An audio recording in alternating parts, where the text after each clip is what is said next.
is time for the West Coast Panthers to try and win another gold ball. This time they're playing for a by-district title. That's right. Last week it was a district game, a district championship, a winner-take-all game, and now once again they are here at Bobby Lackey Stadium to try to win another championship. Hello everybody, Carlos Robledo along with Mike Gonzalez, and the playoffs are here, Mike. That's right, Carlos.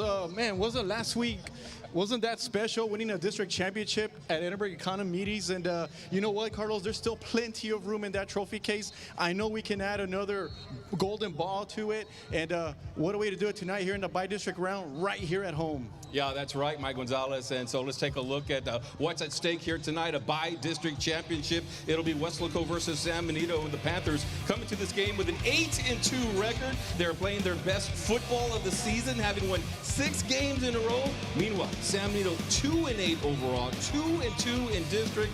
But this is a team that you never take lightly, knowing that they have just great tradition over there. Well, for starters, they've made the playoffs for 12 straight years. And then on top of that, they had a brutal non-district schedule, starting with PSGA North. They went 10-0 during the regular season, expected to go deep. Austin Westlake, a state semifinalist last year, expected to go deep. Then you have Laredo United, 7-3. Most people would agree that they're the best team in the Laredo area. And then you have Carthage High School, the defending state champions, have won 10 state championships overall. They won last night, 11-0 on the season. Combined 36-5 record. Non-district schedule for San Benito was just unbelievable. It takes a lot of guts to schedule that kind of schedule, and they did, you know, they learned from it, and I'm sure everybody has a lot of respect for them, including the Weslaco Panthers. Absolutely. Let's take a look to see what happened last time these two teams played, and that's why you might have a lot of respect coming from Weslaco, because it was it was San Benito jumping on the board first, 59-yard play, and it was 7-0. Greyhounds were leading in the first quarter. Weslaco ties it up. Chris Luna to David Garcia. And those were the only touchdowns of the game. Yes, Weslaco did have a field goal. Then it was all defense after that. This is a team that is averaging 35 points a game. But not in week 5, Mike Gonzalez. Right. Not in week 5 against San Benito. Exactly. What the story was the defense that night. They only allowed 76 yards total, 59 of them coming on that one big play, which was the 4th play of the game. The defensive line dominated, led by Jacob Hinojosa. It was his first game back from injury, and Romeo Perez, he made some big plays as well. And they were the ones that helped the Panthers to victory that night, and hopefully they can do it again tonight. Well, let's take a look and see what has happened between these two teams over the past 8 games, and it's been Weslaco dominating in 2025. Of course, they won 10-7, and then in 2024 they won those 2 games, 28-14, 28-0. Then the big district championship game, that was an awesome game, 27-21 in double overtime. But then look after that, from 2016 to 2022, it was all San Benito winning 44-10, 26-3. 64-14 and 27-7. That is why there's a lot of tradition, there's a lot of pride, and they got a great coach in Dan Gomez. Absolutely, but I think what separates it for me, Carlos, when you compare the series, the last 8 games, is that when it comes to the big games, a district championship a couple of years ago, the Panthers won. The by-district championship last year, Panthers won again. So I think when momentum-wise, psychologically, I think the Panthers have the advantage in that regard, and let's see if they can do it again one more time. All right, yeah, it's already dark, of course. The time has changed, a little bit cooler here tonight. It's playoff time. 7 o'clock kickoff right here at Bobby Lackey Stadium, and you can see they're already warming up behind us. All right, so let's take a look at the top plays of the season, because the regular season is now over, and we'll start off Weslaco versus Harlingen. Chris Luna to Joseph Leal, first game of the season, and boom, 58 yards for the score. Same game, Luna proving that he is a dual threat quarterback. Watch the cutback right here, and then he just kind of puts it in turbo mode, a 42-yard scamper versus Laredo LBJ. We got another play right here. This is Ethan Hawkins with a catch. Looks like he's going to be going out of bounds, but he breaks the tackle, sidestep. Another one for a big game to the 45. He'll be back. Versus Laredo United somehow. Check this out. Leal makes the catch right there. Great coverage. That was his 3rd touchdown of the game. Leal, again, an incredible adjustment this time to find the ball. He's got to be maybe a first-team All-District player, we'll see. And then versus San Benito, the reverse. And this is to Hunter McCandless. But I want you to watch the quarterback, Luna, leading the charge up ahead, and boom, with a nice little block there to spring for more yards there from McCandless. All right, Jacob Hinojosa now coming in, the sack, having just a great year all season long for him. Could be Defensive Player of the Year. And how about Malachi Rodriguez, running with authority, a little stiff arm right there. How about another stiff arm? Just a sophomore and exciting player to watch. Then versus PSJA, it was Sac City. Jacob Hinojosa right there with a hard tackle, and then Pablo Villarreal, the defense, with 11 total sacks versus the Bears in the game. Jacob Villa right here jumps the route, and it's a pick six for him. And then versus Economides, this play right here, Rodriguez one more time, Malachi with a little stiff arm. And because of the stiff arm, he's able to get a few more yards there. 45-yard run for him. And then the dagger. He got that nickname during the season because he makes plays like this. Breaking that one up, it could have gone into the end zone. All right, here's the top five. The top five plays of the season. We'll start off versus La Jolla. And Malachi Rodriguez looks like it's going to be a loss of yards, but the stiff arm, then another one, and then oh yeah, you can't tackle that guy. He just might hurt you.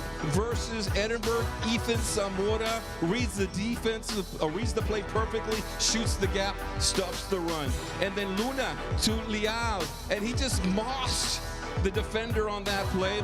And then the number 2 play of the year, Edinburgh North, and this is Luna playing like a Superman, going fly high on this play. And yes, I know there was a penalty, so it was called back. And here is the number 1 play of the season. It was early on in the season against McAllen Memorial. Check out the score at the bottom of your screen there. Memorial was leading 24-23. There's only about a minute left in the game, but D'Angelo Gonzalez gets the ball, and he goes, look at the crowd going nuts. 93 yards for the score, and that was the clincher for the Weslaco Panthers early on in the season. That is the play of the year, Mike Gonzalez. Yeah, and you know what? If there was a consolation play for me, Carlos, I think it would be in last week's game when the Economides was driving down the field. They were already inside the 5. They were trailing 16-0. Panther D had to make a play, and who comes up with it? Jacob Villa, second week in a row coming through with an interception, and it just took away all the momentum, and the Jaguars just did not recover, and the Panthers went on to win the district championship. Yeah, defense played amazing in that game, most definitely. All right, so here we go. We do have our YouTube channel tonight, going to be hosting the Weslaco versus San Benito game.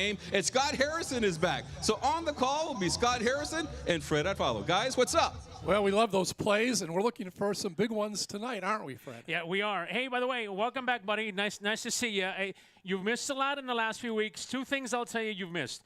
1, an undefeated season, district season for the Panthers. And would you believe that in the time you've been off, the Dallas Cowboys have undefeated? Would you believe that?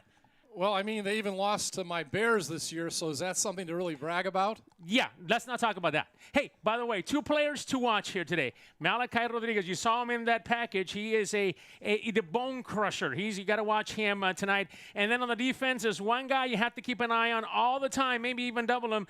That's Jacob Hinojosa, number 54. Watch out for those 2 guys. Those will be the players to watch here this evening. Welcome back again, buddy. Thank you. Back to you guys. All right, we look forward to the broadcast tonight, Fred. All right, time to learn a little bit more about our football players. We call the segment 5 questions. Here we go. This is Mr. Ornelas, principal at Weslaco High School. Thank you very much for being here. This is my 5-question segment, and we are at Weslaco High here, okay? We're ready to roll. Here we go. Favorite food is to my mom's cuisine, of course. She makes the best tamales. You can top anything. You can top ibarras, you can top delias. She makes the best tamales, especially this time around. A show that I was hooked on, which was called The Dukes of Hazzard. And I was just a real fan of those, of the General Lee car and just jumping through those hills. It was just fun to see. At one point I did dream of doing that. Obviously, that dream has never become true, but I mean, it was a show that I grew up loving and enjoying every bit of it. go back to Stark County again, where I grew up and I graduated from, and it's definitely Intocable, which are from Zapata. It's just a great group of people that made it big, and we all know who Intocable is, and definitely that's one of my favorite music and artists. My dream car would be at this time. I'm always been fond of trucks. Okay, I grew up again as having an old Chevy and had to sell it at one point. In 2013, and I remember very clearly, I ended up getting my first Ford truck, right? And ever since then, that's the one that I drive right now, and I can tell you that's my dream car because I love my truck. And the best part of it, that is paid off. I'm gonna have to say the following is the best athlete of all time for me, and that's because it was growing up that I see bring a whole country together, tied to their TVs, day in after every night he would pitch. And there's even a time that was called in Los Angeles called Fernando Mania, right? Because it was no other than Mr. Fernando Valenzuela.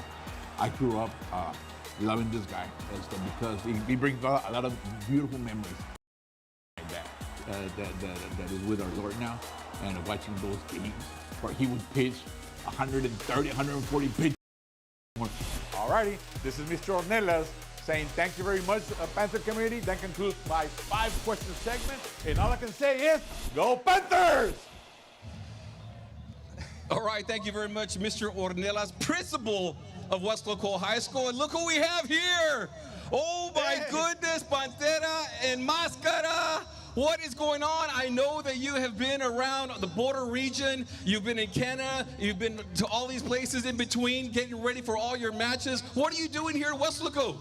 I am here to support the Panther Nation. Where are you? From La Pantera, I want to thank you, Mr. Robledo. I want to thank you, Mr. Gonzalez, WWE champion in Dallas-Fort Worth. I defeated John Cena, representing Weslaco, Texas. Tonight, I want to wish both teams the best of luck, injury-free game. But I want to tell you, most importantly, San Benito Greyhounds, this is our house! Panther Nation, rise!